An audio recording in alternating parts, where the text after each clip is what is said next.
I've talked a lot about Neverending Nightmares and you know, things that I could have done differently and things that, you know, maybe might have opened up to a wider audience. But I think it's something that we talk about a lot on the forum and something I think a lot about. But you know, if I were to revisit the game or build a time machine, I'm not really sure there would be many things that I would do differently. And certainly you can feel free to chime in with all the things you think that I screwed up on. But I mean, overall, I think we made a game that at least I feel captures the feelings that I was trying to express. That being said, now I'm going to talk about, you know, nitpicky things that I might change, you know, that I might have done better. But I think overall, I don't think, even, you know, knowing the reception it got now, which you know, some people were less than thrilled about the level of interactivity and things like that. I think in general, the game does what I want it to, and, you know, what I wanted it to do is maybe not something that people were expecting when they purchased the game, or maybe not something that people want. But in that sense, I feel like it's a success. So, I mean, I talk a lot about objectives, and, you know, how the adding objectives to the game, you know, maybe might have given people a better taste, but to some extent I wanted that aimless exploration feeling, you know, the way it feels to be in a dream. And certainly it would have been nice had the game had more content. We were certainly under time and budget constraints, and I think the game as a whole doesn't feel like it's missing something, and certainly I think, you know, people wanting more from the game is high praise. You know, I complain perhaps more so than others, you know, oh, this game's too long, and I think, you know, having a game that people feel like is too short is a good thing, because you leave people wanting more. But certainly, you know, giving them more, and certainly I think there's more we could have done, you know, had we have more time. You know, there's more interesting ideas and things we could have done. And so anyway, just I thought I would talk about the things specifically that I would probably, you know, change given the opportunity. Well, I mean, it'd be cool to have more content, but I think one of the problems is people didn't play the branching content, and while I thought it was a cool idea that you know, it was really hidden and all this other stuff, I think probably, you know, making it easier to find the branches, whether through hints, you know, maybe like footprints in Lost Child. No, not Lost Child. I'm sorry. Childish Things, like maybe footprints, because that was one of the later branches we put in, and I probably didn't get enough focus testing, because people really weren't figuring out that you had to try both ways, and I think people just get it randomly. So I think illustrating that, you know, the character is going one way and not the other would be a plus. So that's first thing. Let's see.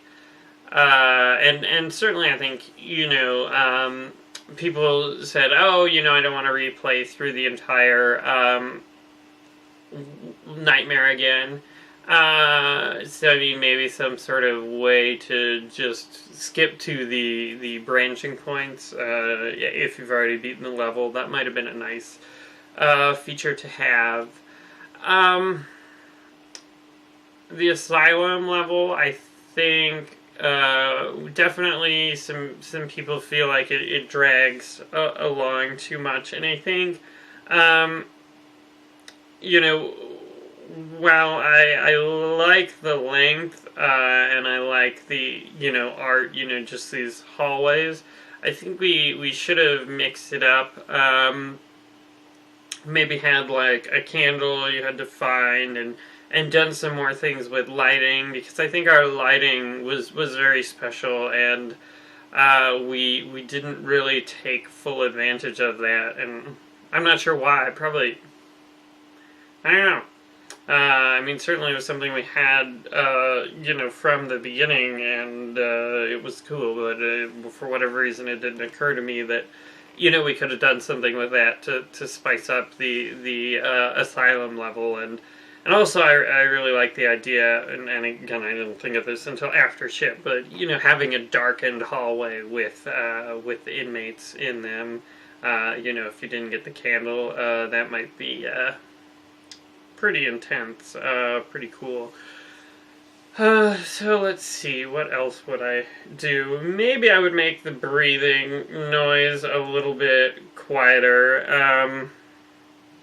Jim Sterling, who I really respect, did a quick playthrough of the beginning of the game, and he was not very impressed. The breathing noise he thought was annoying, and was not thrilled about the stamina of the character. I don't know. I mean, the breathing noise probably could be a bit quieter. Because to me that was sort of meant to replace the HUD. So it was a very important noise for the focus of the game, but it seems like a lot of people, if they want to run, they're just going to run, and so they don't really care when they run out. But I guess probably I wouldn't change the overall stamina, because I feel like it and again, it maybe at the beginning doesn't quite pay off, but when you're in these chase sequences, I think it's an interesting balancing act. But I probably could just shorten the time it takes to recover when you're all stamina out and you're trying to catch your breath. Probably I could have reduced that a little bit. Let's see. I mean, again, these are all mostly little things. I mean, the asylum, I think, is probably the thing that I would,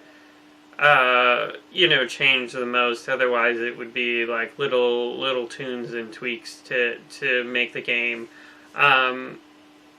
more playable. I mean, if I were starting from the beginning over again, I would probably have scrapped the branching narrative, just because it was really hard to do, and people said the game was too short, and then didn't play every level, which I don't know. I mean, obviously I'm disappointed by that. I don't really know probably the fault is my own, but I just don't know what I could have done about that other than just make it more linear. But I mean, certainly, probably if we had more levels along the straight part of the narrative, that might be cool. But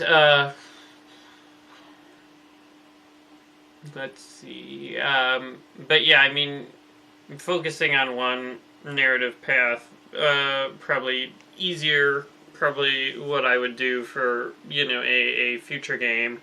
But, it was something neat I wanted to try, and something kind of experimental to have, these completely different realities, and, and certainly the events that lead up to them. I mean, I feel like we did more than the typical multiple endings in like Silent Hill, for example, because there's these nightmares that set the stage for the endings.